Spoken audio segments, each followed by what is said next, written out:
Alto. No, bien, ¿no? Ahí está bien.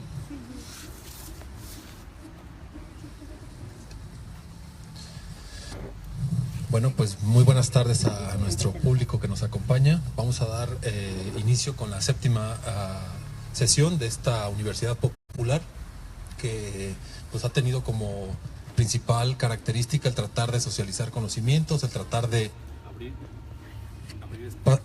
espacios de forma distinta, alternativa a lo que entendemos como una universidad, el tratar de sacar pues estos conocimientos acá a la calle, donde podamos discutir, tratar de establecer un diálogo más horizontal, sin aparentes jerarquías y sin aparente verticalidad. Estamos teniendo problemas con el sonido, a ver si nuestra ingeniera de audio lo resuelve rápido. Bueno, pero es un gusto estar acá con todos ustedes.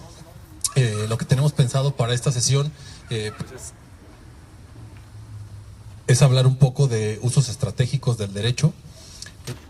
No sé si nos acompañaron en las primeras sesiones, ya hubo reflexiones sobre el derecho y la violencia, hubo crítica sobre los derechos humanos y recientemente, la sesión pasada, vimos algunas perspectivas de pluralismo jurídico. Me parece que esta sesión va a encajar un poco con todas estas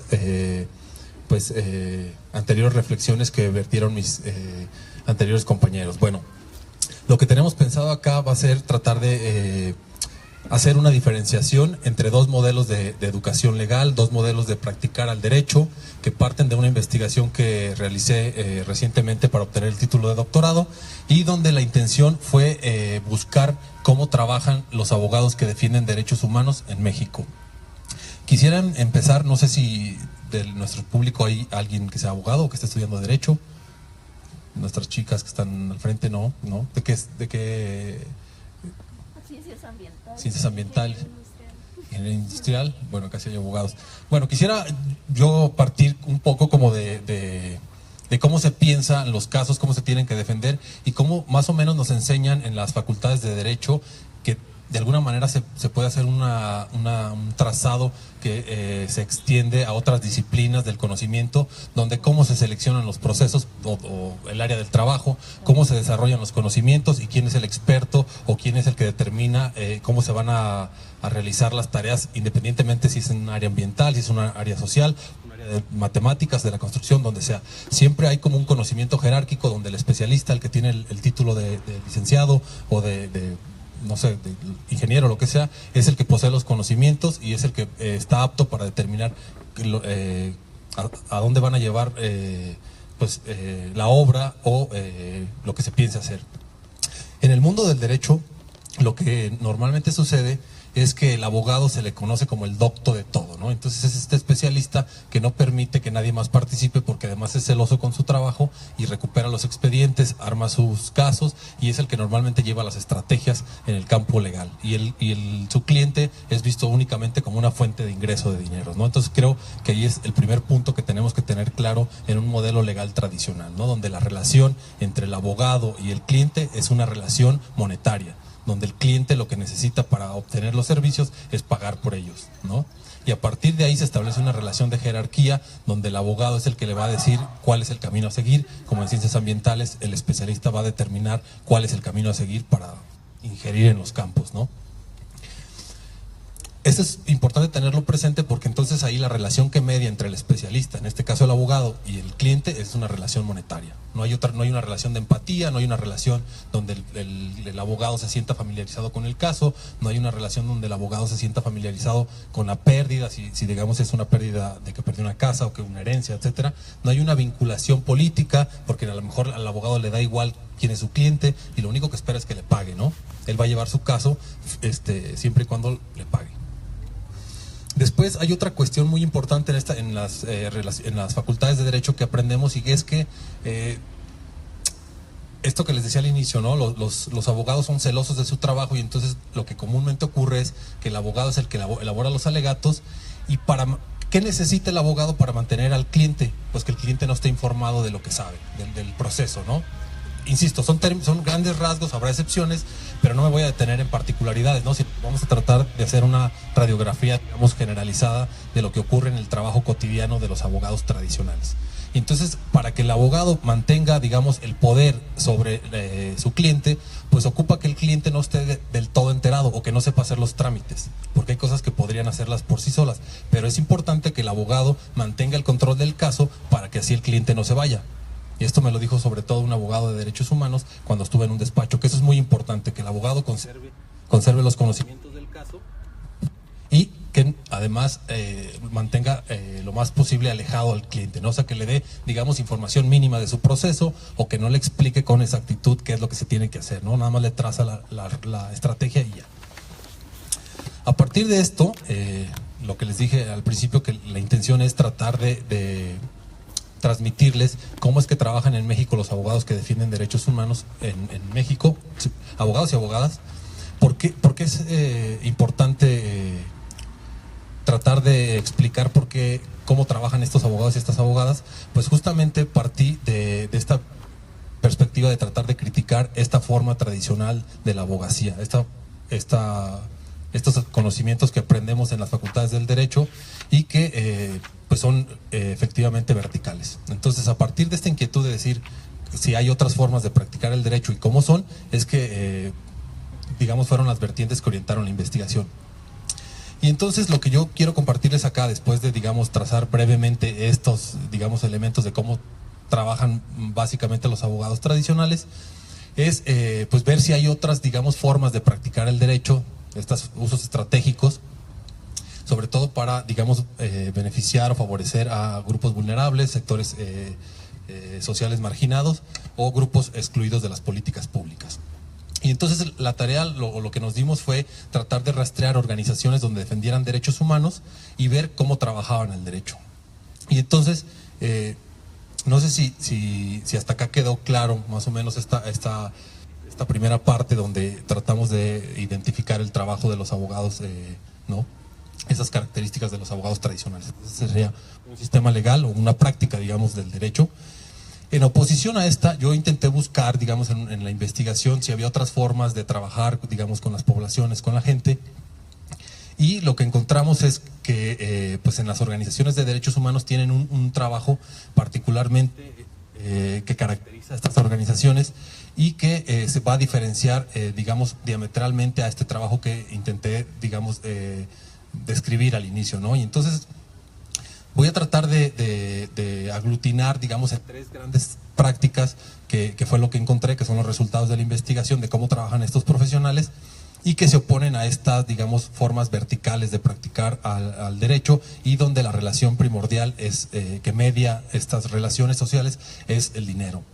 En oposición a esta, las abogadas y los abogados que defienden derechos humanos, y esto es importante decirlo, lo de las abogadas, porque en la literatura especializada dimos dos lecturas, había para como tener presente un poco la discusión. Nadie hace referencia a las abogadas, siempre la literatura especializada está centrada en los abogados.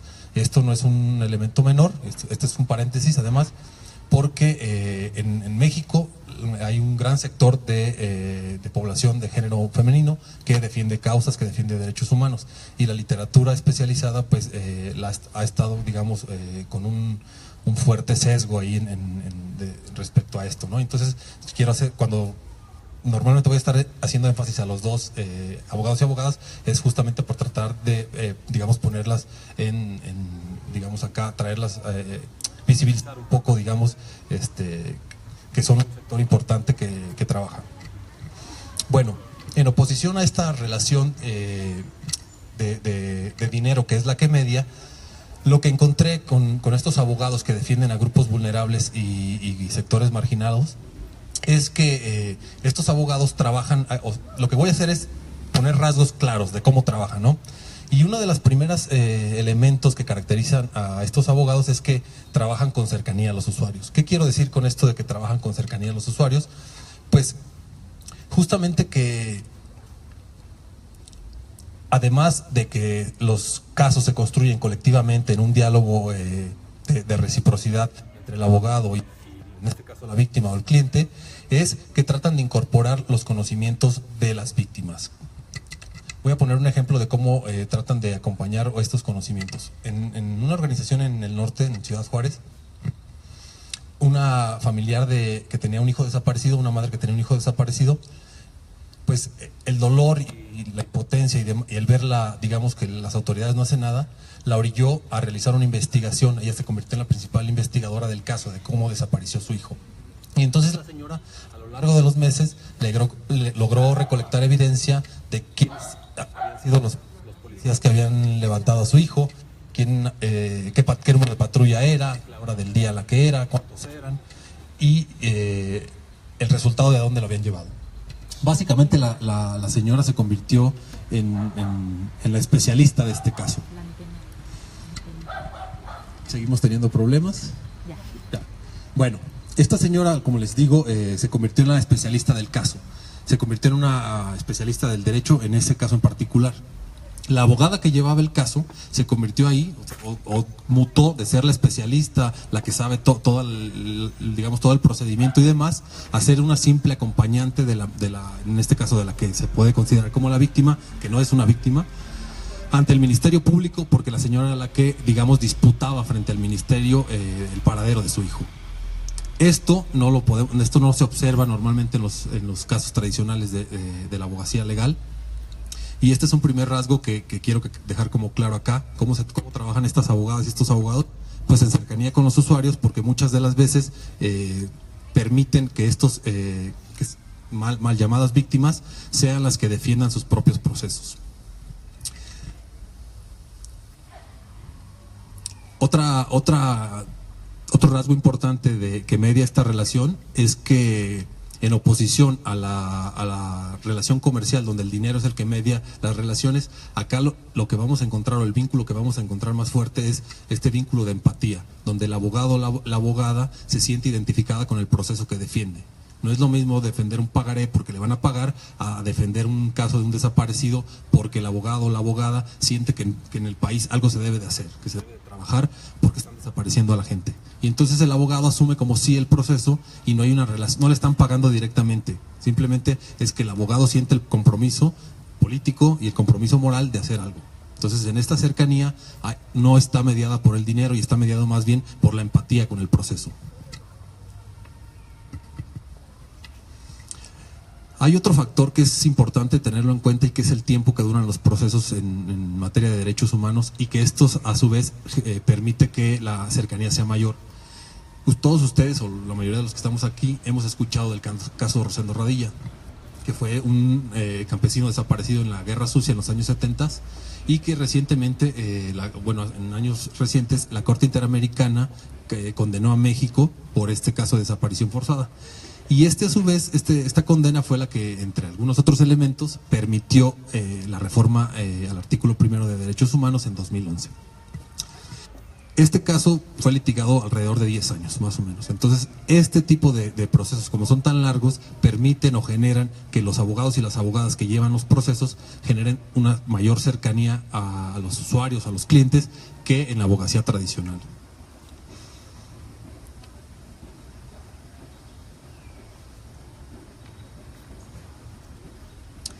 Hasta aquí dejaría como la primera práctica, que es esta práctica con cercanía a los usuarios. Bueno, hay otro aspecto importante dentro de esta práctica con cercanía a los usuarios, y es que es un poco lo que se ha tratado de hacer acá en esta Universidad Popular, y es la forma en la que los abogados y las abogadas tratan de acercarse o se acercan a los procesos que defienden. ¿Qué quiero decir con esto? En el campo del derecho tradicional, los abogados estamos inmersos por palabras y por tecnicismos legales que casi nadie entiende, y que es universalidad, que es imparcialidad, que es no sé qué, y que son las características del derecho, y normalmente los abogados así guardan el poder, encima de esos tecnicismos que también acompañan cualquier campo del conocimiento, en el campo de la biología, en el campo de la química. Hay palabras, hay tecnicismos que solamente el especialista los conoce. Y esta es una forma en la que el abogado busca protegerse, porque cuando el cliente le pregunta, pues responde con estos tecnicismos y normalmente no los va a entender nadie. Un elemento, un rasgo importante que acontece acá con las abogadas y con los abogados es que tratan de socializar o intentan socializar el derecho en términos simples. Y entonces no tratan no utilizan lenguaje técnico ni lenguaje especializado, sino un lenguaje simple y llano. Pongo un ejemplo de esto. Una comunidad en Guerrero estaba litigando, estaba protegiéndose de las mineras, porque tenían una concesión que ya había sido asignada, donde le permitían a una empresa canadiense explotar los minerales. Y entonces uno de los, digamos, recursos que utilizaron estas abogadas fue el implementar una prueba pericial. Y entonces para la prueba pericial llevaron a un especialista que iba a determinar o que iba a realizar el peritaje antropológico para, digamos, demostrarle a la jueza que era una comunidad indígena, porque tenía prácticas y, digamos, costumbres que sí lo asemejaban como una comunidad indígena. ¿Cómo hizo la abogada para explicarle a estas personas la prueba que iban a hacer? ¿Y cómo hizo la abogada además para explicarles la importancia de esas pruebas? Porque lo que estaba detrás de sí era algo súper técnico y súper especializado, y porque además estaban jugando el que la minera entrara a explotar los minerales y digamos que sacaran los recursos y que por ende explotaran, causara estragos, digamos, en el ecosistema de la comunidad. Bueno, el tecnicismo que estaba detrás de él es que se había declarado la Corte había declarado como suspensión provisional de esa concesión. Y entonces lo que había pasado ahí era que la minera se había retirado, pero no había cancelado el que otros pudieran llegar. Y entonces lo que hizo ahí la abogada para explicarles a la gente fue así: miren, ustedes saben que tienen su parcelita, y si alguien más se le mete, pues entonces puede quitarles un poco de su territorio. Entonces nosotros estamos viniendo aquí para proteger que nadie entre a su parcela. Y entonces no utilizó ninguna palabra ni de peritaje antropológico, ni de concesión, ni de nada. Porque muchas de las personas incluso a veces no saben ni el español.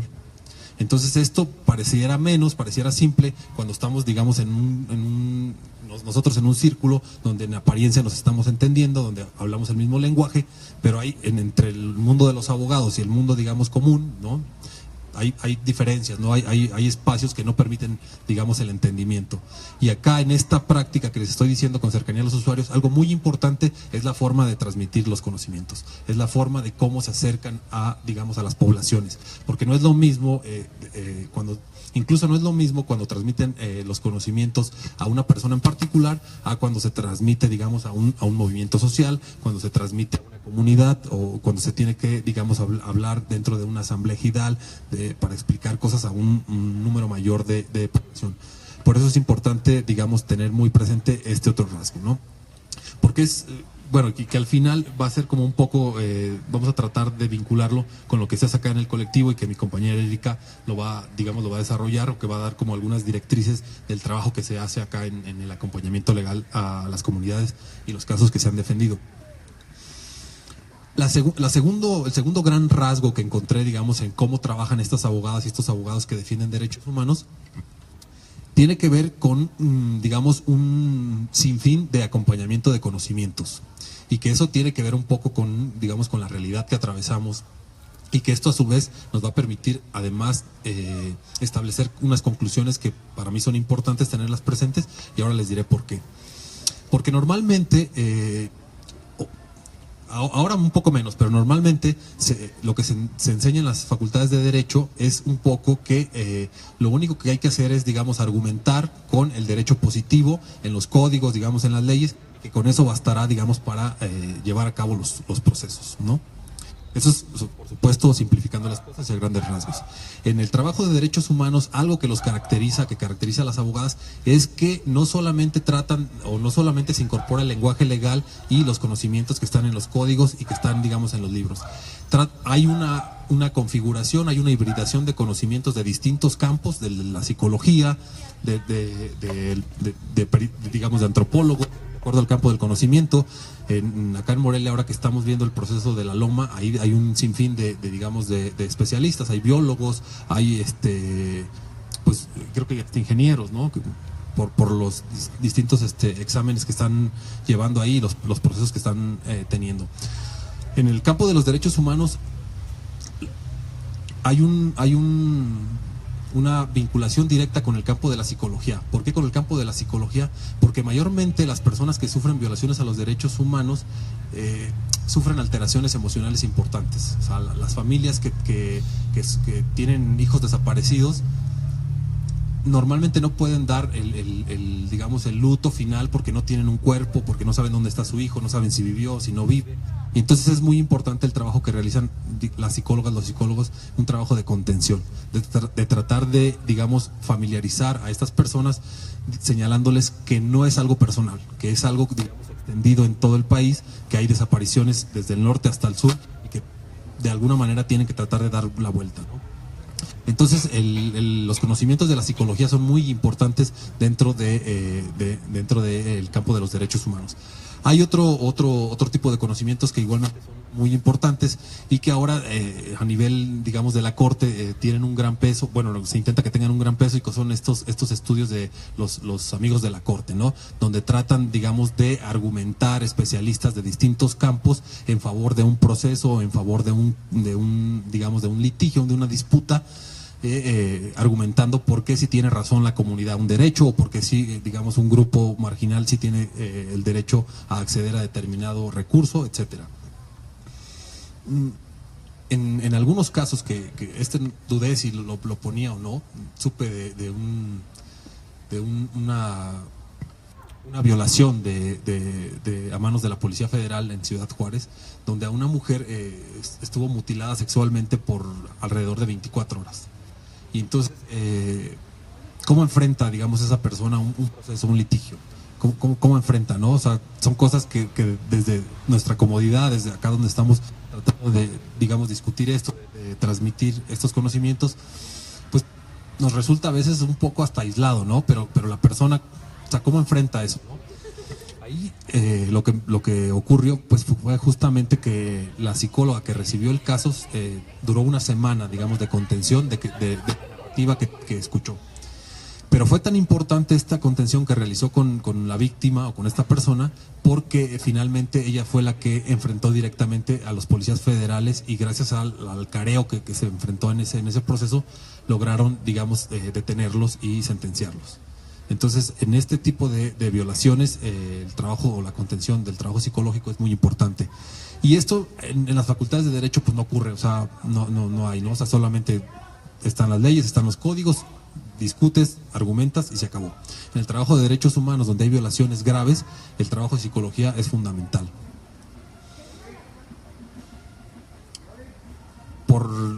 Hay otro elemento que tiene que ver un poco con ¿cómo decirlo? Como con los tiempos que atravesamos y con los tiempos, digamos, de la globalización actual.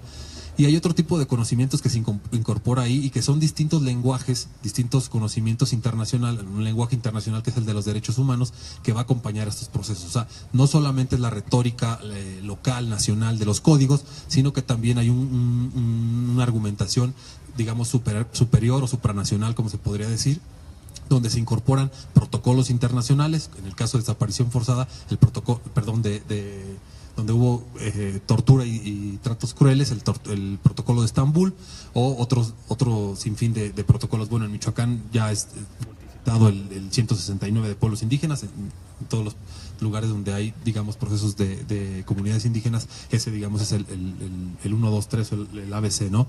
Entonces el trabajo de derechos humanos incorpora los abogados y las abogadas incorporan estos distintos ordenamientos que podemos encontrar en la esfera local, en la esfera nacional y en la esfera internacional, ¿no? Es un trabajo interdisciplinario, multidisciplinario y además de distintos órdenes legales. Con esto doy paso a la tercera práctica y que lo vincularé un poco también con el derecho que tratan de reivindicar estos abogados y estas abogadas, y que tiene que ver con una práctica del derecho donde el énfasis está en lo político y en lo crítico. Estas abogadas y estos abogados que muchas veces defienden comunidades, que además ya esto fue una de las sesiones, me parece de la tercera, si mal no recuerdo, que dio nuestra compañera Lucero, donde enfatizó la crítica sociológica al positivismo, ¿no? Y donde una de las tantas conclusiones a las que intentó, digamos, o que trató de dejar plasmado fue justamente que el derecho, utilizando el teórico Ehrlich, dijo que el derecho era algo que está vivo, ¿no? Algo que está en constante, digamos, modificación, que está vivo, que se actualiza, que es vigente y que no está monolítico, que no está plasmado, que no está parado, ¿no? En ese sentido, estos abogados y estas abogadas, algo importante que tratan de hacer es darle vigencia, mostrar que las comunidades tienen un derecho vivo, ¿no? Y que es igual de válido que el derecho estatal, que el derecho escrito. ¿Por qué es crítico este posicionamiento o esta práctica de los abogados?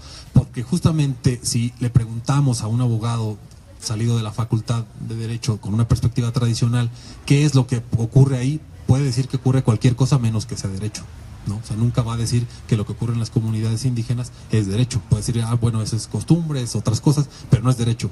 Y estos abogados tratan de digamos, darle vigencia en los tribunales a estas prácticas, a este derecho de las comunidades. Algo interesante que a mí me sorprendió y que quienes hemos pasado por las facultades de Derecho, sobre todo con las materias de clínica que nos enseñan, porque me parece que son como los que resguardan como la sacralidad de los procesos y que resguardan la sacralidad de cómo se deben de realizar los escritos judiciales, y que yo lo recuerdo perfectamente con mis dos profesoras de clínica procesal, y es esta como reverencia que hay que hacer a las autoridades. Y entonces todos los escritos legales siempre van acompañados de: ante usted, señor juez, o honorable señor juez, pido atentamente me tenga por sentado, etcétera, etcétera. Entonces lo que ocurre acá es que justamente estas abogadas y estos abogados hacen lo contrario, se ponen en un papel como más de tú con la autoridad, y me tocó ver en distintos casos donde en lugar de rendir esta referencia ponían algunas frases de nos faltan 43, haciendo alusión a los 43 estudiantes de Ayotzinapa, o algunos poemas de desaparición forzada en los expedientes. O en otro caso me tocó ver donde un abogado que estaba integrando una averiguación, estaba formando, iba a entregar algunas copias, pues, para un expediente de desaparición forzada. A la carpeta le puso una calcamonía donde decía no a la desaparición, no a la tortura, ¿no? Y entonces a mí me llamaba la atención porque ¿por qué hacía eso, no? Y entonces ya el abogado me dijo que porque era por darle cara al proceso, por identificar el caso, ¿no? Y además dijo, es la campaña que estamos realizando, entonces tenemos que visibilizarla.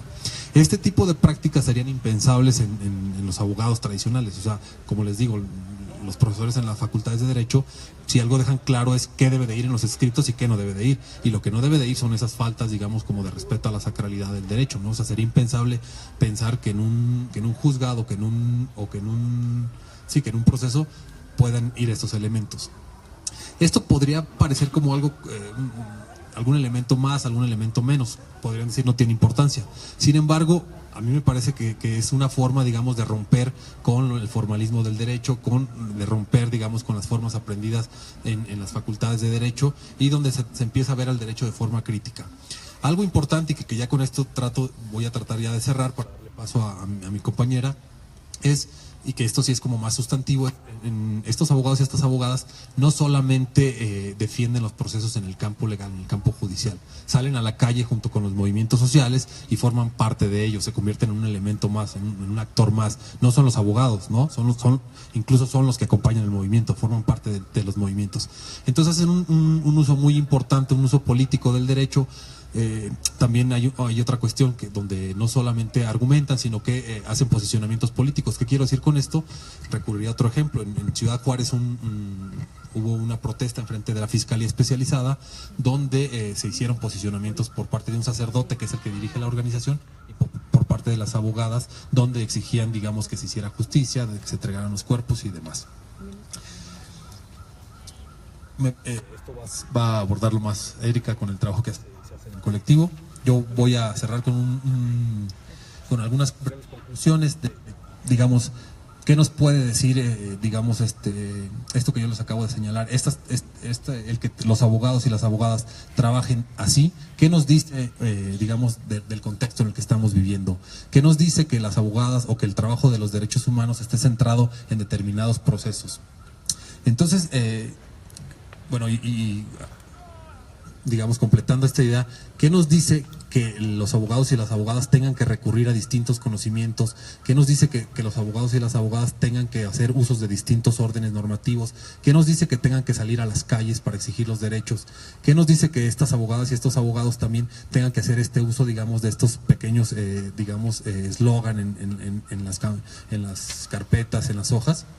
Bueno, lo que podemos rescatar de estas breves ideas, pues es justamente que nos permite identificar otro tipo de abogacía, una abogacía que no se puede entender, como les dije al inicio, por una cuestión monetaria, sino entender la profesión jurídica a partir de una vocación de servicio, donde el abogado se compromete a resolver el caso o a tratar de resolverlo, y a partir de una lógica de activismo.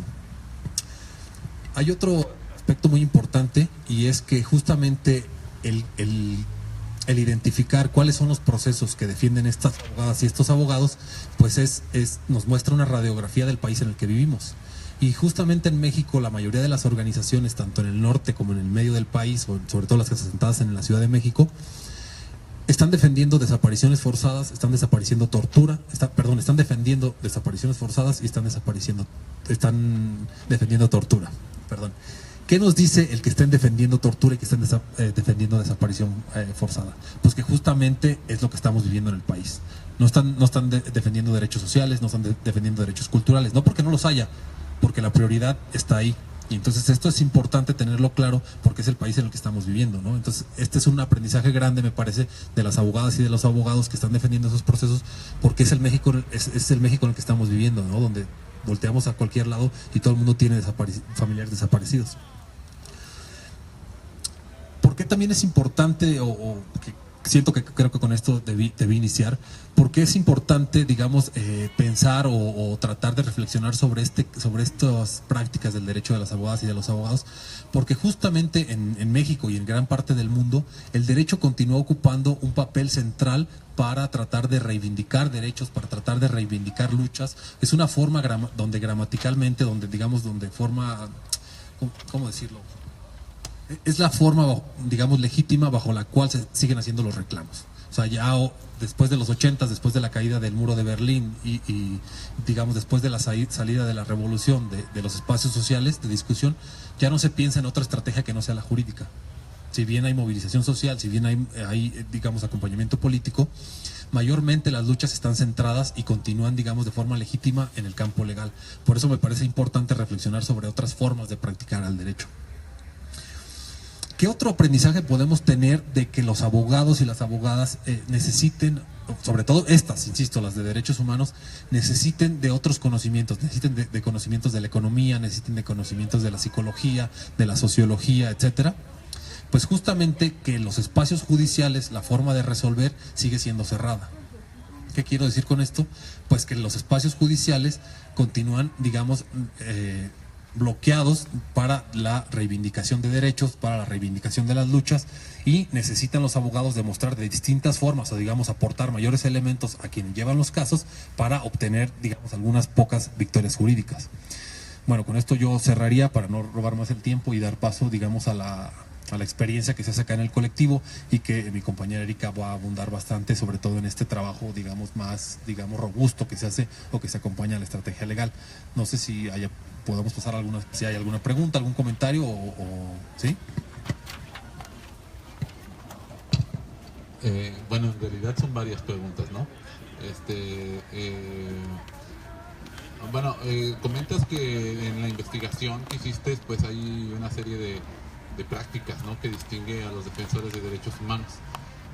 Yo creo que sería bueno que nos contaras un poco de las organizaciones que hacen, ¿no? Porque, bueno, nos comentas que trabajan este tipo de temas, pero no sé, ¿no?, un poco más como que comentaras eso. Que también hicieras algún tipo de reflexión en torno a lo que comentabas, ¿no?, de este papel protagónico de las mujeres en la defensa de los derechos humanos. Eso sería también como interesante, de lo que estudiaste. Y finalmente, bueno, a mí me llama la atención un poco como planteas el tema de estas prácticas, ¿no? Porque me da la impresión de que uno podría también pensar que a lo mejor entendiendo que estás haciendo vamos así a decirlo beberianamente, la construcción de un tipo ideal, ¿no? Un poco esquematizando una práctica tradicional, hegemónica de la abogacía, por decirlo de alguna manera, y por otro lado intentando construir un modelo alternativo de práctica jurídica. Pero bueno, a lo mejor uno podría pensar, pues los abogados que nada más utilizan el código, pues a lo mejor nada más son malos abogados, más que tradicionales, ¿no? Muchos otros abogados, por ejemplo, de negocios, incorporan también otros saberes, ¿no? Técnicos, para empezar, ¿no? Comentabas, por ejemplo, que un principio muy importante de la práctica liberal del derecho, en tanto práctica hegemónica, pues es la relación comercial que se establece con el cliente. Pero eso no quedó como, o no comentaste cuál era como la antítesis de la práctica de estos abogados, ¿no?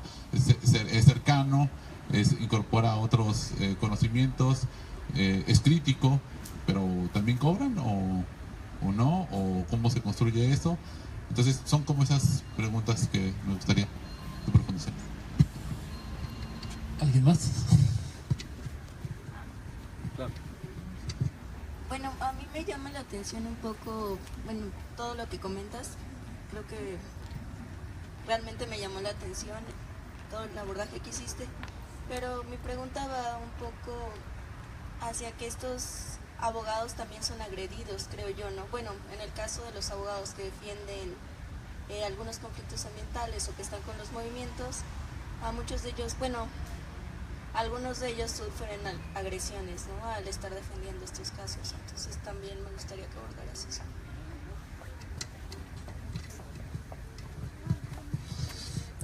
Bueno, fueron efectivamente 3 organizaciones. La verdad es que no quise, digamos, explicarlas al inicio para no tomar como tanto tiempo, pero bueno, lo que traté de hacer en la investigación fue recuperar, digamos, como una radiografía generalizada de lo que ocurre en el país a través de, digamos, distintas organizaciones.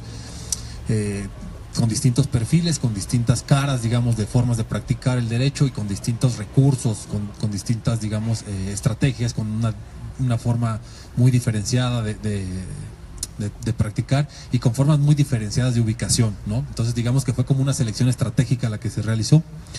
La primera de las organizaciones es la Comisión Mexicana de Defensa y Promoción de los Derechos Humanos, que es una organización, es de las más longevas acá en México, es de finales de los 80s. Si no me falla el dato es de 1988, me parece, y que nació en un contexto muy sui generis, ¿no?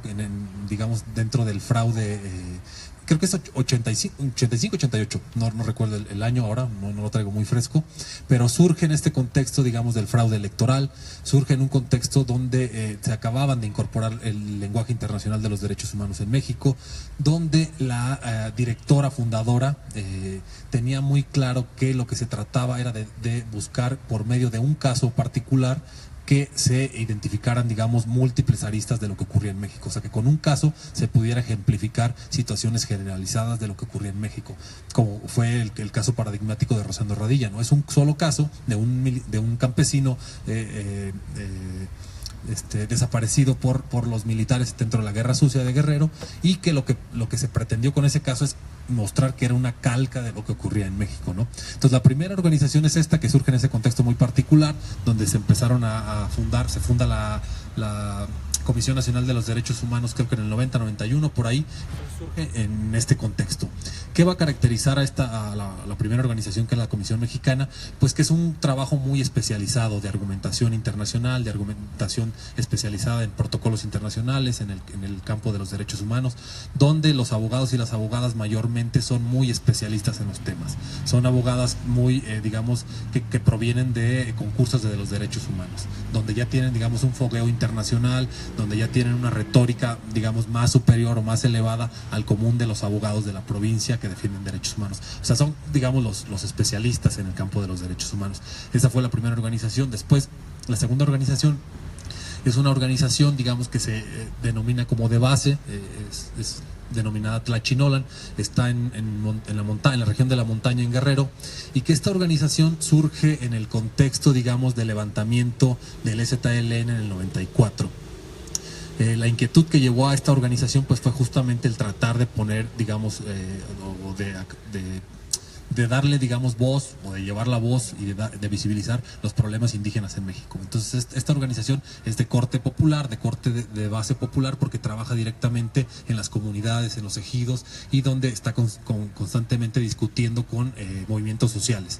O sea, mayormente no llevan casos individuales, han llevado un par de ellos, paradigmáticos también, 2 violaciones a 2 mujeres indígenas que también condenaron a México por ello, el caso de Inés y Valentina, que fueron sentencias paradigmáticas.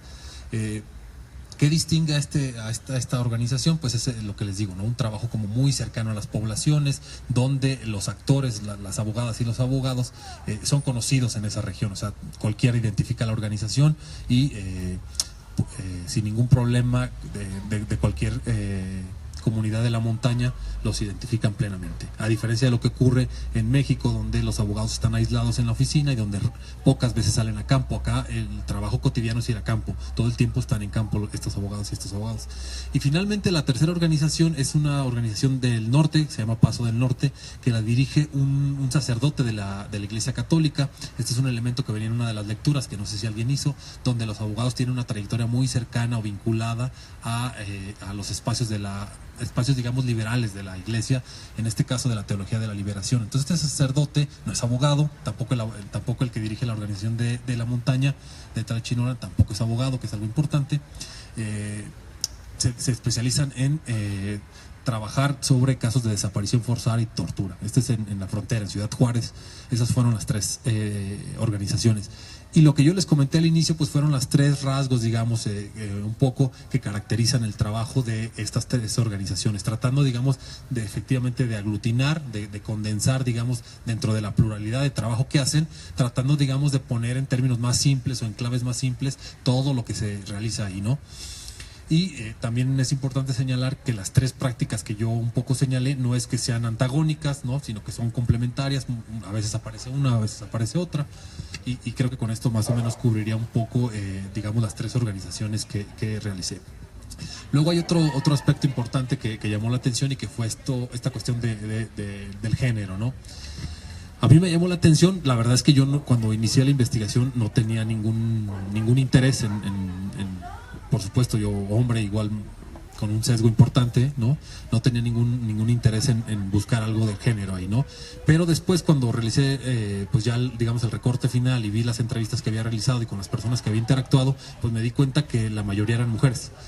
Por ejemplo, en la comisión en la organización que les mencioné de México, el equipo jurídico eran 6, la encargada era una mujer, y solamente había un varón, ¿no? Entonces eso me pareció muy significativo. Y en las demás organizaciones era igual, era como una cuestión de un 70% contra un 30%, ¿no? Un más menos. Entonces el papel de la mujer pues es central, y además pues ya digamos cuando recurrí y discutí toda la literatura, bueno, acá trayendo un poco como el comercial, ¿no? de recuperar la literatura, pues ahí me di cuenta que ningún trabajo hacía alusión a las abogadas. O sea, siempre todos los trabajos son los abogados. En el norte los abogados de causa, en el sur los abogados populares. Recientemente ya hay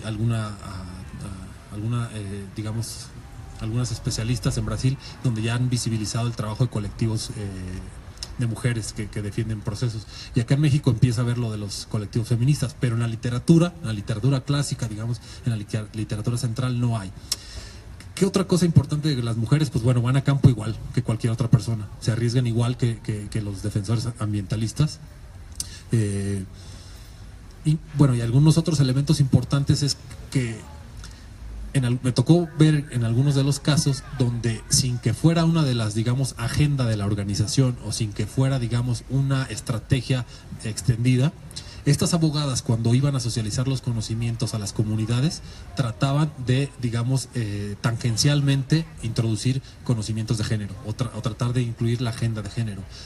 Cuando se discutía en aspectos de la convivencia, digamos, política de las comunidades o del ejido, buscaban estas abogadas tratar, digamos, de aislar un poco a las mujeres, y ahí les daban una especie de talleres, entre paréntesis, porque la verdad es que no eran talleres, simplemente eran pláticas, pero estas eran importantes porque curiosamente todas las mujeres se mostraban muy interesadas en aprender, e incluso les replicaban que querían que regresaran un poco a dar más pláticas sobre, digamos, feminismo, ¿no? o de género. Y esto es importante porque en las comunidades todos sabemos el sesgo masculino está fuerte, ¿no? Y entonces este es un trabajo que no se les, digamos, las organizaciones no lo tienen como una agenda. O sea, son organizaciones que defienden derechos humanos, que defienden tortura o desaparición forzada, o algunas que defienden un poco de todo, pero que no es la intención ir a las comunidades, digamos, a basar los conocimientos de género. Por eso creo que en este caso sí es con la pausa comercial, sí es importante pues este trabajo que realizan, ¿no? Y que además es una cuestión de ellas, es muy particular, o sea, no es que nadie les dice háganlo, ¿no? Sino que es una cuestión como muy subjetiva. Respecto a la cuestión comercial, hay distintos tipos en este que es una baraja muy amplia, ¿no? Donde podríamos conceptualizar de muchos abogados progresistas, abogados de causa, yo los denomino abogados activistas, abogados radicales, abogacía alternativa, hay muchos, abogacía de interés público, estratégica, hay cerca de 50 definiciones distintas donde buscan enfatizar distintos elementos. Mayormente lo que vincula o lo que, digamos, el acercamiento que se produce entre, digamos, el abogado y el que vamos a llamar el usuario no es efectivamente la relación comercial. Yo un poco lo que dije es una relación de empatía, es una relación de identificarse con los procesos, es una cuestión de identificarse y de solidarizarse, digamos, con el dolor, con la estampa que está ahí detrás de los problemas. Pero en las organizaciones, pues efectivamente hay un sueldo, no hay un salario que, comparado, digamos, con las cantidades que solemos o que nos suelen, digamos, presentar como que vamos a ganar cuando estudiamos la licenciatura, pues están muy alejadas, ¿no? Son sueldos promedio, son sueldos que de ninguna manera podrían considerarse como importantes, qué sé yo, para el nivel del país. Creo que se puede decir, ¿no? Un abogado de organización puede ganar entre los 10,000 y los 15,000 pesos al mes. O sea, ¿no? Pero efectivamente hay una cuestión comercial, o sea, finalmente cobran, son organizaciones que pues bajan recursos internacionales, pero que dentro de esas contradicciones de difundir una agenda, digamos, de los derechos humanos, pues también es cierto que es un trabajo que de alguna manera alguien lo tiene que hacer, ¿no? O sea, creo que estaríamos peor si no estuvieran esas organizaciones y si no se hiciera ese trabajo, ¿no? Entonces creo que dentro de las contradicciones que pudiéramos encontrar en este trabajo es importante, pues, resaltar como los aspectos positivos de esto, ¿no? Y luego la tercera pregunta que se me escapa. Pero más bien no era tanto de que les pagaran o no. Bueno, no, era eso, justamente, ¿no? Más bien lo que obviamente se les paga a las organizaciones, ¿no? Pero justamente creo que como lo dices, no es comparable, ¿no? Y más con el tema justamente de lo que ya se decía, que muchos abogados se juegan la vida en las causas que defienden. Entonces, sí, entendiendo pues que el vínculo, pero justamente es que ese era el punto, ¿no? Porque, no sé, a mí me causa una cuestión como de suspicacia el término de empatía, ¿no? No sé si eso es o sea, más bien quizás sea una pregunta por precisión conceptual. ¿Es empatía? ¿Es solidaridad? ¿Es conciencia política? Porque creo que son como cosas distintas, ¿no? O sea, empatía podría ser justamente, es como decir, no es lo mismo, son grupos vulnerables son grupos subalternos, ¿no? Un grupo vulnerable no tiene digamos, potencia política, ¿no? Necesita que alguien vaya y lo cuide, ¿no? Un grupo subalterno la tiene, a pesar de que está en una condición, digamos, de desventaja o de subordinación, ¿no? Igual creo que la empatía es como una cosa que podría ser filantrópica. Yo podría ser un rico y decir, bueno, hay pobre de estos que están muy amolados, y otra cosa es que, por ejemplo, digas, bueno, la desaparición forzada es una injusticia, es una cosa mala que tenemos que hacer todos como sociedad, y entonces vamos a actuar. Eso es lo que más bien yo como que preguntaría. O sea, no sé si la empatía o cómo, o si eso es una cosa que distingue, ¿no? Vamos a decirlo así. Bueno, se da un poco las dos cosas. O sea, hay abogados que la tienen muy clara, porque tampoco es, incluso la lectura lo dice, ¿no? No son abogados monolíticos, no son, digamos, abogados que todos estén, digamos, trazados con la misma tijera, pero creo que se dan las dos cosas ahí.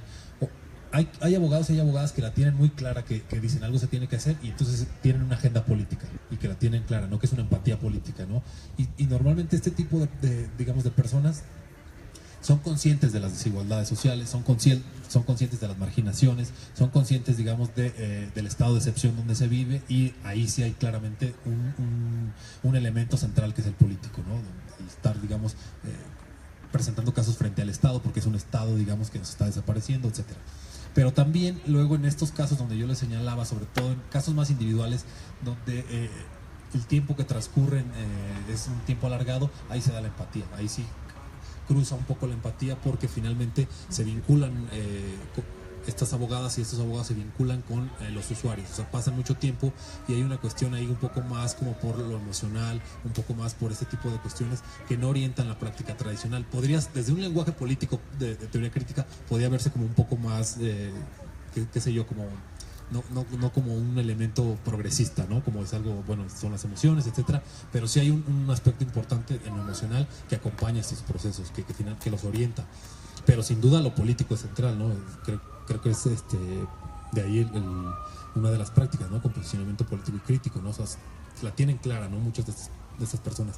Otro aspecto que quería dejar claro y que es importante en esto de las agendas, ¿no?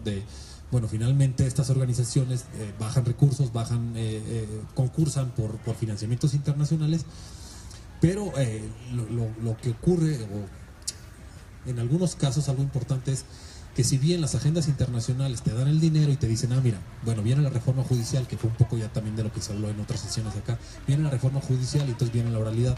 Entonces tengo tantos millones, ¿qué te parece si entramos te voy a dar esta lana, pero entonces tienes que hacer cursos sobre la oralidad?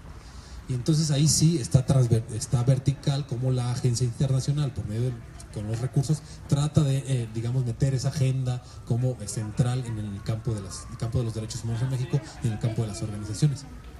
Lo que ocurre en algunos casos, o en algunos que a mí me tocó ver, es que independientemente de que las organizaciones tengan estos financiamientos, los directores de las organizaciones, sobre todo en las periféricas donde tienen más margen de maniobra, se las ingenian para que la agenda de trabajo, como ocurre en Guerrero y como ocurrió en Ciudad Juárez, no podría acá presentar unas gráficas, ¿no? Pero después de todos lo sabemos, de que aparecieron los operativos el operativo conjunto Michoacán y el operativo conjunto Chihuahua y en los demás estados, las cifras de homicidios y desapariciones forzadas pues se dispararon exponencialmente hasta llegar en el máximo histórico en 2011.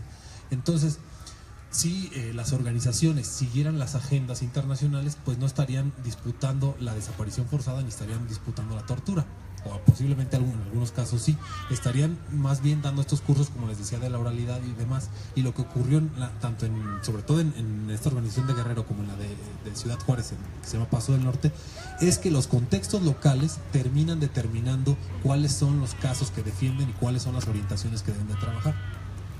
Entonces, esto es central porque, como les decía, además de que nos muestran la radiografía en la que estamos viviendo, lo que terminan defendiendo estas abogadas y estos abogados, pues son los casos que tienen a sus lados, es la realidad que tienen ahí, ¿no? Es el país digamos que lleno de tumbas, que es el que están defendiendo. Entonces, por eso es importante esto de la relación comercial, porque no eligen unos casos, o sea, no es que elijan casos de, bueno, pues nos están dando dinero viene la reforma judicial, o viene la reforma penal, o vienen distintas reformas donde hay muchos recursos de las agencias internacionales, y en cambio acá lo que ocurre es que, pues, estratégicamente estas organizaciones dicen, momento, hacen un análisis, digamos, del contexto y ven cuál es la realidad en la que tienen, ¿no? Eso un poco fue lo que me platicó el sacerdote de Ciudad Juárez, donde lo que realizaron fue hacer un diagnóstico, una evaluación de qué ciudad era la que tenían, y pues se dieron cuenta que era una ciudad de desapariciones forzadas y de tortura. Y entonces esa es la agenda de la organización. Entonces por eso es importante esto de los recursos, creo que con eso quedaría claro. Y bueno, haciendo alusión a tu comentario, es uno de los riesgos, ¿no? O sea, algo que diferencia centralmente a estos abogados y estas abogadas activistas son los riesgos, sin duda, que defienden, ¿no? O sea, no sé, bueno, tú lo dijiste, ¿no? O sea, muchas veces están jugándose la vida. Por ejemplo, estuve en Tlapa, en esta organización de la montaña, y en un recorrido que iba hacia las afueras de la ciudad, pues a media hora de la ciudad estaba un cuerpo tirado, así. Y entonces yo le dije al taxista, oye, pero pues ¿por qué no hablas a las autoridades? ¿O por qué no le hablas puede estar vivo, ¿no? Tenemos prohibido hablar, ¿no? Y estos abogados y estas abogadas, ahí es donde están trabajando, ¿no? Donde todos los días hay desapariciones, donde todos los días hay asesinatos y demás, y donde son contextos verdaderamente problemáticos. O sea, en Michoacán siempre decimos, bueno, hay violencia, etcétera, etcétera, pero bueno, ahí está adelante un municipio que se llama Chilapa, donde ya tiene no sé cuántos meses suspendidas las clases porque no hay transporte público, por las desapariciones y por los asesinatos, por la disputa del territorio de grupos criminales, ¿no? Y en Ciudad Juárez igual, ¿no? O sea, están finalmente defendiendo procesos en la periferia de Ciudad Juárez, donde los cárteles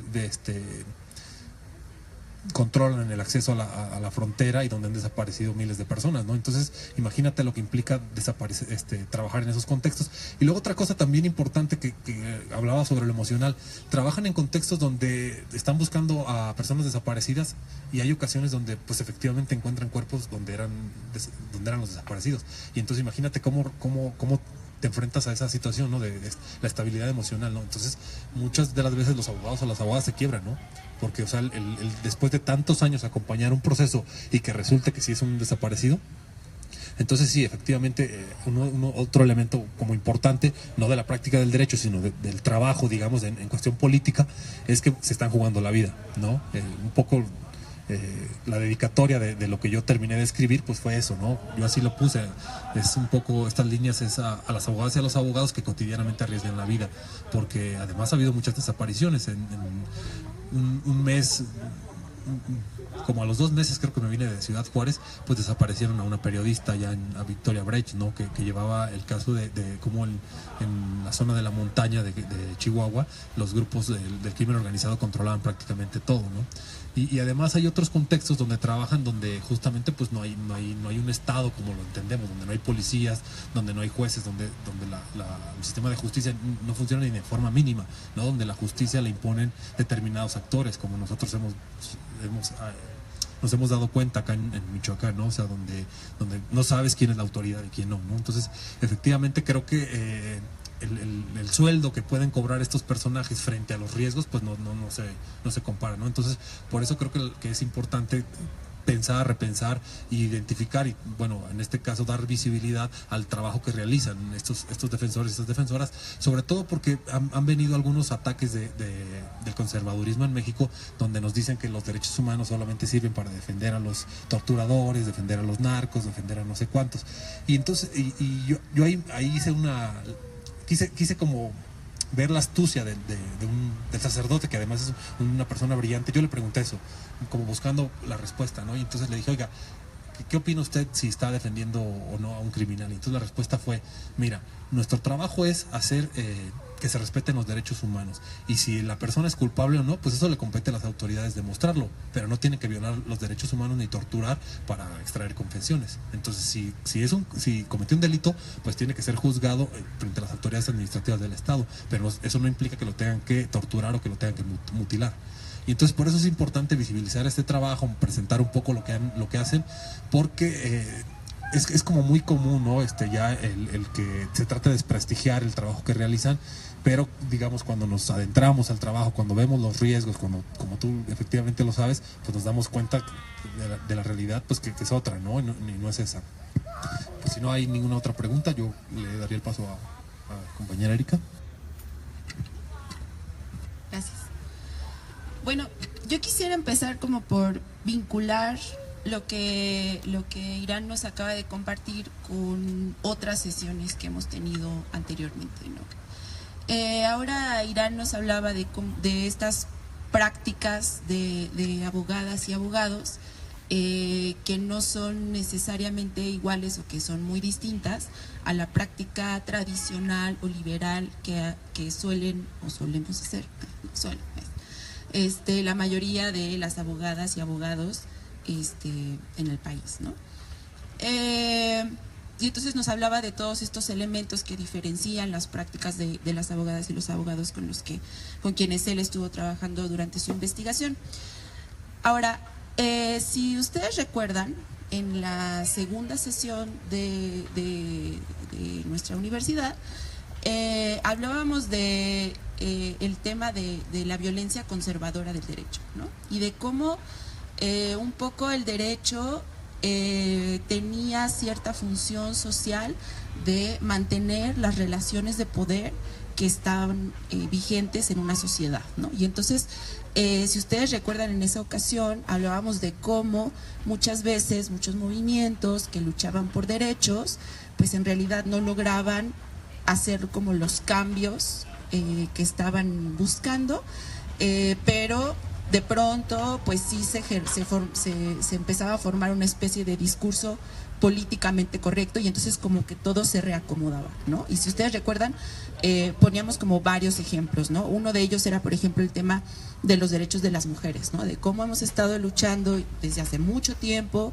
por conseguir derechos, después de una lucha histórica y muy fuerte, hemos conseguido de pronto que ya tener como ciertos derechos reconocidos, pero aún así pues las estructuras, la estructura social en la que vivimos pues sigue siendo esencialmente patriarcal, ¿no? O sea, sí logramos ahí algo, pero como que un poco en algunos aspectos como que las cosas se reacomodaron, y entonces ahora todo el mundo habla de género y todo el mundo habla de, sí, claro, las mujeres y las cuotas y tal, pero pues seguimos viendo, o tal vez ahora vemos más que nunca el fenómeno del feminicidio incrementado, ¿no? Muchas prácticas como muy discriminatorias hacia las mujeres. Entonces, como tenemos aquí como este dilema, ¿no?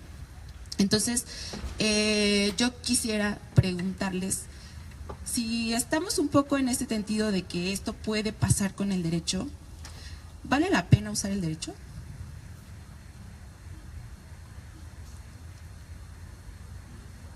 O sea, todo lo que nos acaba de platicar Irán sobre estas como formas distintas de practicar el derecho, ¿valen la pena? ¿Sí? ¿Por qué?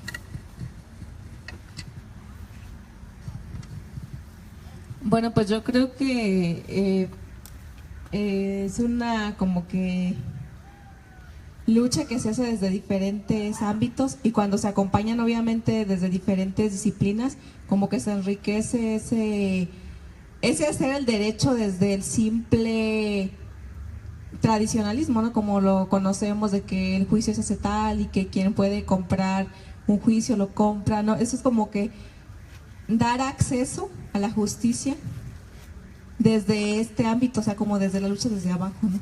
Para mí eso es como que un aspecto muy importante, y eso que hablaba de que diferentes disciplinas acompañen un proceso, de que ya no nada más sea el abogado, sino que también sea el psicólogo, y que también sea el ingeniero, y que también sea el médico, como que no sé si eso tiene que ver un tanto con este concepto que a lo mejor me meto en camisa de once varas, que no conozco muy bien, pero he escuchado de lejos de la ecología de saberes.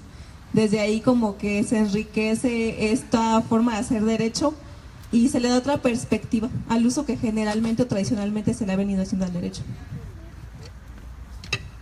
¿Por qué? Sí.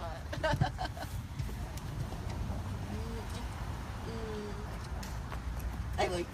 Sí, yo también creo que es importante como que se trabaja desde el derecho. Creo que principalmente como de este derecho alternativo, o sea, que tome en cuenta muchos, pues una visión más holística de todo, ¿no? O sea, desde las disciplinas, desde los actores, desde cómo vas a enfrentar un problema, ¿no? O sea, desde los marcos que hemos comentado desde el inicio de las sesiones. Entonces creo que sí es importante, y no solo es importante porque seas abogado, ¿no? Sino porque también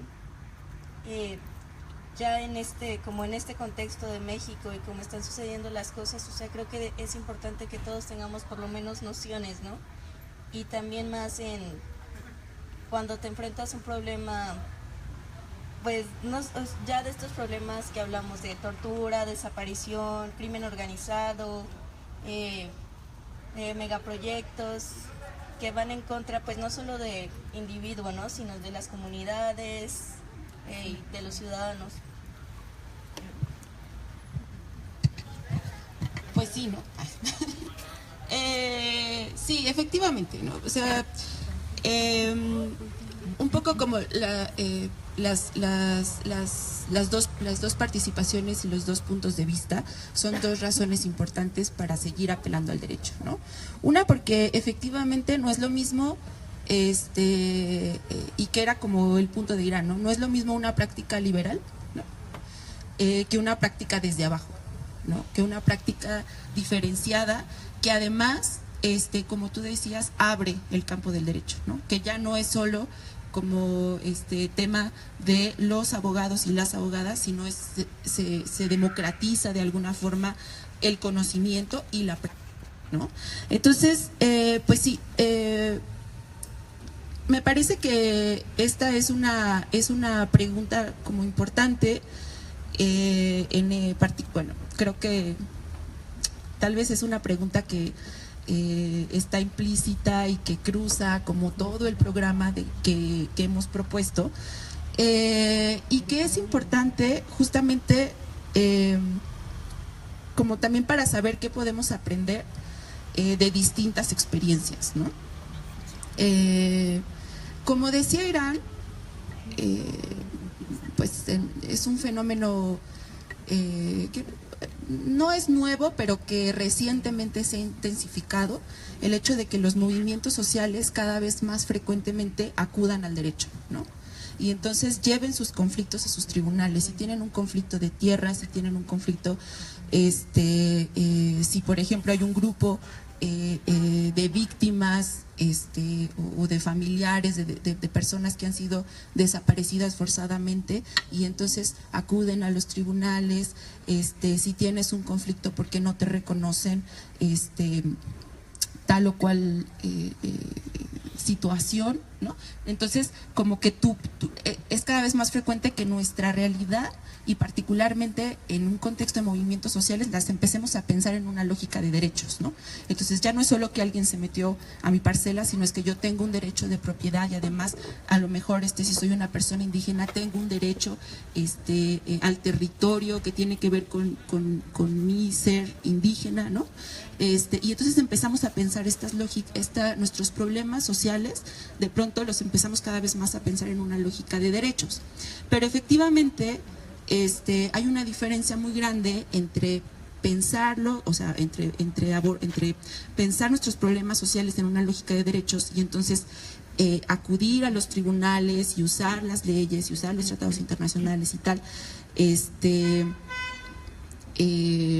digamos, utilizando también como estas prácticas liberales o tradicionales. Es muy distinto hacerlo con otro tipo de prácticas como las que nos acaba de platicar Irán, ¿no?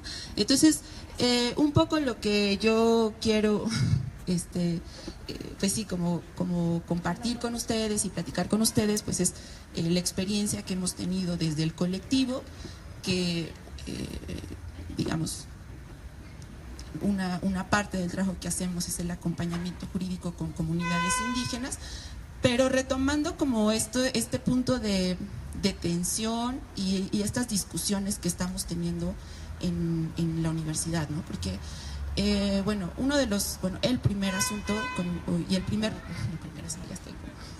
el primer movimiento social con el que nos involucramos y que hemos estado acompañando, pues es el de Cherán, ¿no? El movimiento de Cherán, que bueno, ustedes lo conocen muy bien. Esencialmente pues había un problema de seguridad, había un problema de tala indiscriminada del bosque, y eventualmente pues se llegó también a la reflexión de que el modelo de democracia no funciona, que el sistema de partidos políticos no funciona y que eso se tiene que transformar, ¿no? Y nosotros, el colectivo, justamente nuestro primer acercamiento con el movimiento de Cherán pues fue a través de la academia, ¿no? Nosotros, la mayoría nos conocimos en un contexto académico, Y justamente muchas de estas discusiones que nosotros hemos tenido hasta ahora en la universidad, pues eran discusiones que nosotros también teníamos, ¿no?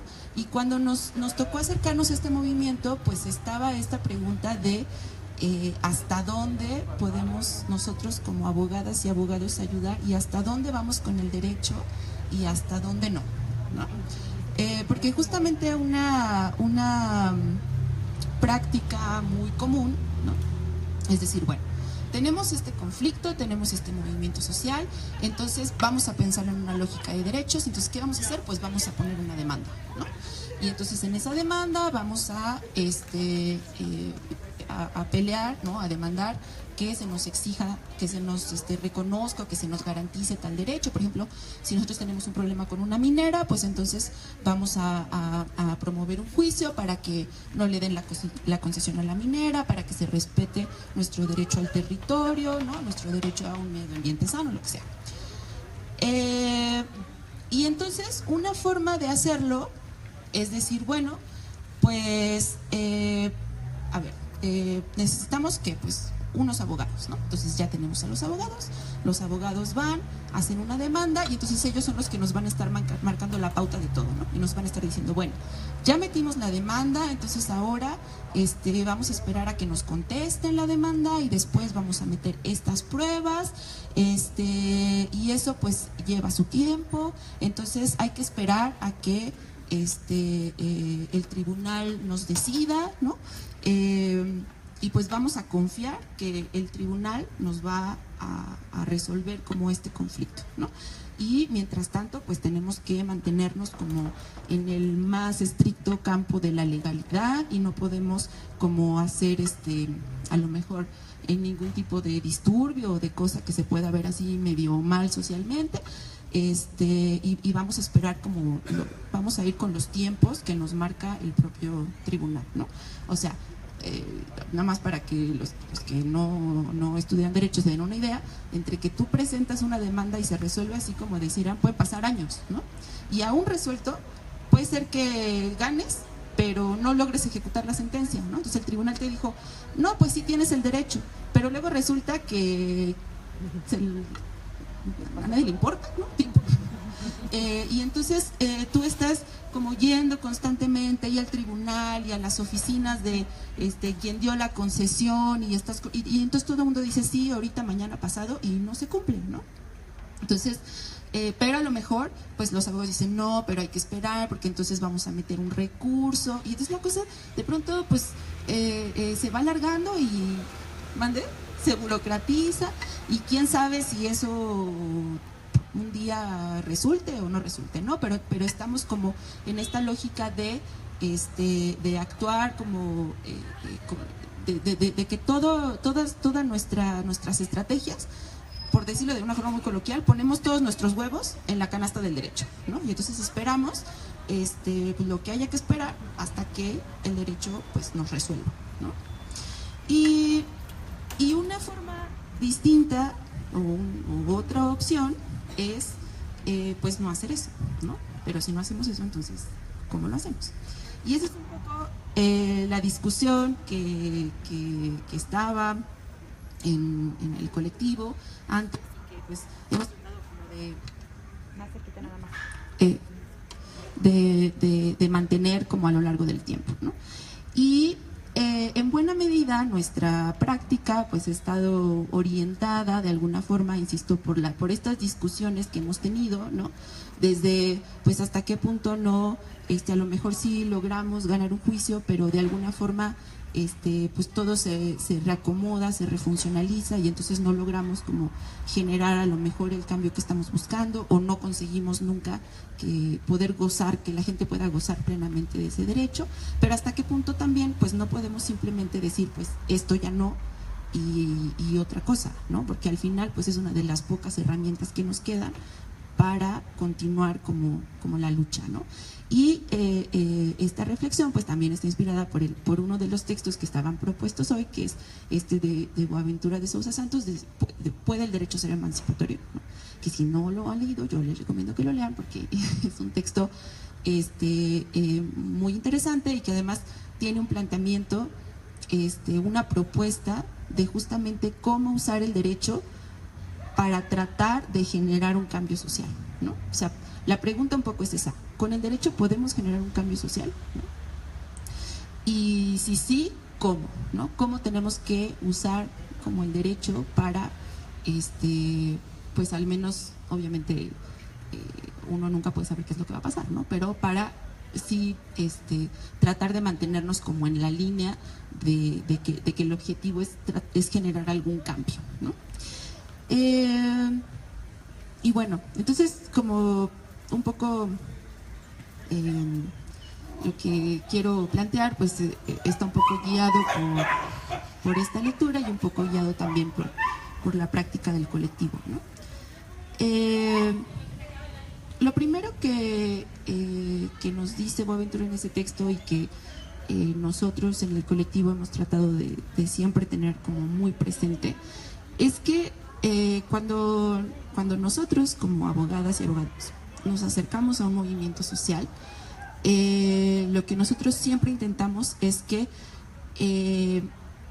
no hacer esto que les decía al inicio, ¿no? O sea, no subordinar todo el movimiento a la lógica del derecho, ¿no? O sea, no esperar, no hacer que el movimiento dependa de los tiempos del derecho, del lenguaje del derecho, de las formas del derecho estatal, sino que el derecho y los derechos sean una herramienta que se suma a un movimiento que idealmente ya está politizado, ¿no? Que no empieza siendo un movimiento legalizado, sino que empieza siendo un movimiento politizado, ¿no? Hay una consigna política y social, por ejemplo en el caso de Cherán, de justicia, de reivindicación de los bosques, de seguridad, de no más partidos políticos, ¿no? Entonces, un punto como importante que nosotros siempre hemos tratado de mantener es no tratar y arrancar eso y entonces llevarlo completamente al derecho, ¿no?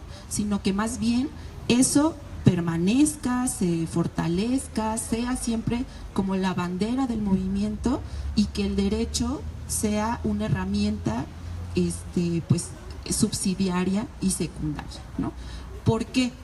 Porque justamente lo que comentábamos en esa segunda sesión y que también es muy real porque hablamos aquí como de muchos ejemplos, es justamente que el derecho de pronto tiene esta capacidad de como entrampar las cosas, ¿no? Como no tiene la capacidad de que tú le presentes una demanda social y que esa demanda social se pueda atender en todas sus dimensiones, ¿no? Insisto a lo que decíamos, por ejemplo, con los derechos de las mujeres, ¿no? O sea, sí, ya tenemos derechos, pero el derecho no logra cambiar la realidad social, ¿no? Algo la transforma, por supuesto. O sea, ya es un paso que ahora haya ciertos temas de los que podemos hablar, ¿no? O sea, porque ahora hablamos de temas de género, pero también hablamos de desaparición forzada, ¿no? También hablamos del derecho al territorio, con el tema hablamos de que hay mineras y de todo el conflicto social, ambiental, político que eso. Entonces, el derecho sí nos puede ayudar a visibilizar y a ganar, pero como que si ponemos todos nuestros huevos en el campo, en la canasta del derecho, pues sí corremos el riesgo de que entonces nos digan, bueno, pues ya te di derecho, entonces ya se acabó, ¿no? Ya, ¿para qué estás aquí? ¿Para qué sigues como dando lata, ¿no? Por decirlo muy coloquialmente. Entonces, esta idea lo que sostiene es eso, ¿no? O sea, sí vamos a usar el derecho porque sí nos sirve para visibilizar, porque sí nos sirve, porque sí es importante de pronto para gente que no goza en la práctica de ningún derecho, ¿no? Incluso para gente que su vida está en riesgo, pues el hecho de que se reconozca su agravio, que se reconozcan ciertos derechos, pues puede ser un paso importante, ¿no? O sea, eso no lo desconocemos y aunque pueda parecer que no es el cambio así, ¿no?, brutal, radical, pues en algunos contextos aún eso chiquito es fundamental y es muy necesario porque muchas veces, insisto, la vida de algunas personas depende de eso, ¿no? O puede aliviar su pues las condiciones sociales en las que viven, ¿no? Entonces, por eso no renunciamos al derecho, pero tampoco vamos así con una confianza ciega, porque justamente sabemos como que estos riesgos de pronto que tiene usar el derecho, ¿no? O sea, porque no queremos simplemente que nos encapsule ese movimiento, ¿no? Que nos encapsule las demandas sociales, ¿no? Queremos que nos ayude a potencializarlas en todo caso. Entonces, y un punto muy importante para lograr eso es mantener la política muy vigente, ¿no? Mantener la discusión política. El hecho de que la gente se involucre políticamente hace una diferencia enorme, ¿no?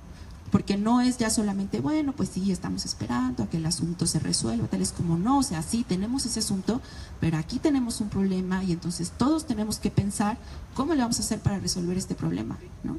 Y ya tenemos el juicio y esperamos ganarlo y esperamos que todo salga bien, pero no podemos esperarnos a ver cuándo, ¿no? O sea, y entonces eso nos implica una movilización política, eso nos implica a lo mejor seguir haciendo marchas, a lo mejor cerrar una dependencia de gobierno, a lo mejor sacar un comunicado en un medio de comunicación exigiendo y visibilizando el problema social que nosotros tenemos, ¿sí? Incluso muchas veces estas prácticas pues llegan a ser consideradas por parte del Estado como ilegales, ¿no? O sea, ustedes imagínense, si se aprueba la ley contra las manifestaciones públicas, ¿no? Contra las marchas, pues eso va a ser ilegal, ¿no? Formalmente va a ser ilegal, porque entonces se va a haber una ley que diga que si tú sales a la calle a reclamar algo, estás cometiendo una especie de delito, una falta administrativa o lo que sea, ¿no? Entonces, muchas de esas prácticas políticas son consideradas formalmente y por la ley ilegales. Sin embargo, pues ahí también hay una reflexión o debe de haber una reflexión de si solo por esa razón vas a renunciar a esas prácticas, ¿no? O sea, a mí honestamente no me parece que salir a manifestarse deba de ser criminalizado, ¿no? Entonces, aunque haya una ley, pues yo creo que lo correcto es seguir luchando porque por mantener ese derecho, ¿no? Porque es un derecho, además. Entonces, eso implica también lo político, ¿no? O sea, no decir, bueno, es que como ya tenemos un juicio, entonces ya no podemos hacer nada más que esperar a que el tribunal nos decida. No, o sea, hay que mantener la actitud, la reflexión política dentro del movimiento, ¿no? Eso es muy importante porque, insisto, eso es lo que hace que la gente esté pensando la realidad social que está viviendo y esté pensando también cómo puede transformarla, ¿no?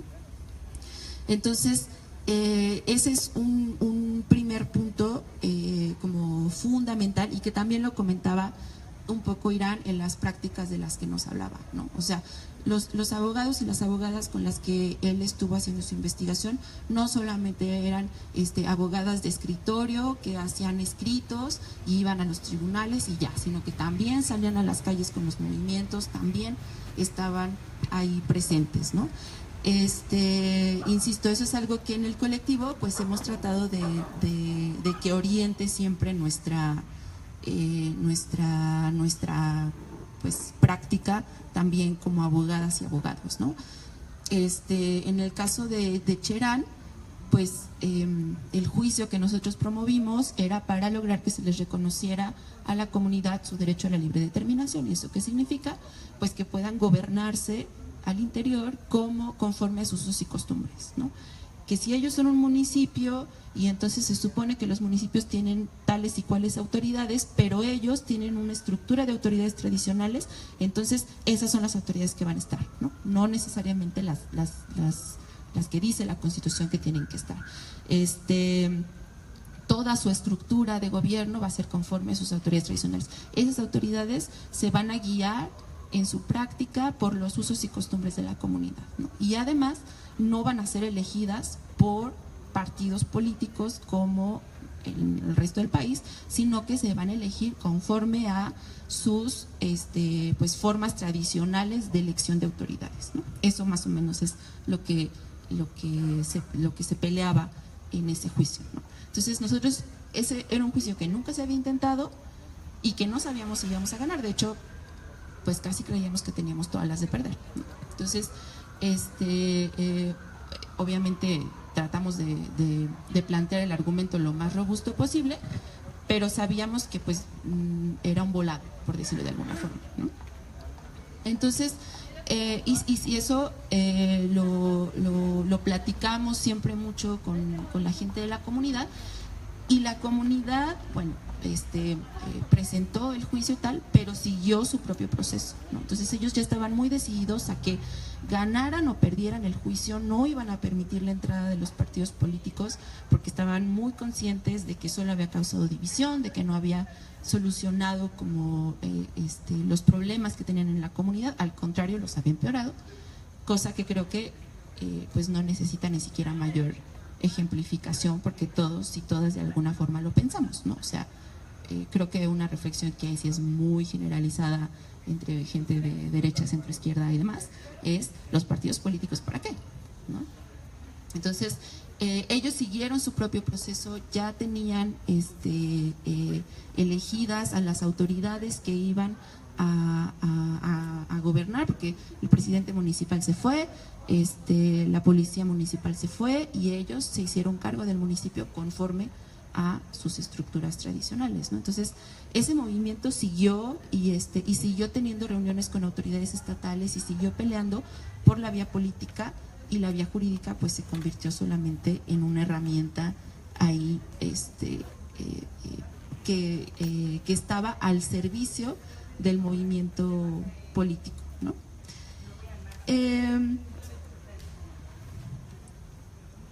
Y bueno, igualmente, entonces esta cuestión de la politización, de mantener lo político en un primer plano, pues siempre es como una línea, insisto, ¿no? Y bueno, para nosotros como colectivo hace una línea. Boaventura de Sousa Santos en su teoría lo considera también como una de las formas de utilizar contrahegemónicamente una herramienta como el derecho, que es en sí misma hegemónica, ¿no? Por todo lo que ya hemos como discutido en el resto de las sesiones.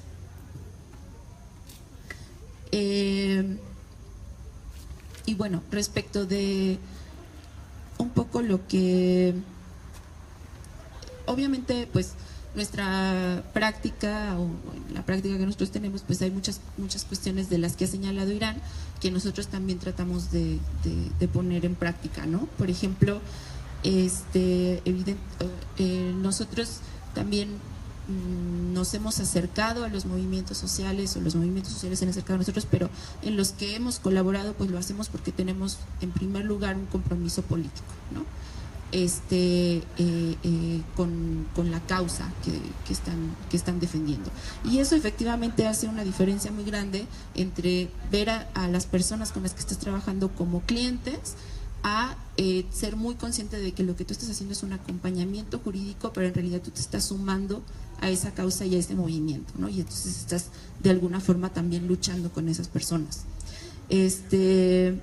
También hay una distancia entre pues mantener como el conocimiento técnico especializado y llevar siempre las discusiones y los procesos en ese campo, a una cosa que nosotros siempre hemos tratado mucho, es mantener un diálogo muy cercano con las comunidades, donde nosotros no solo vamos y les decimos hay que hacer este juicio, hay que hacer esto, hay que hacer lo otro, sino que ellos también nos enseñan a nosotros, ¿no? O sea, quizá una acotación que habría que hacer es que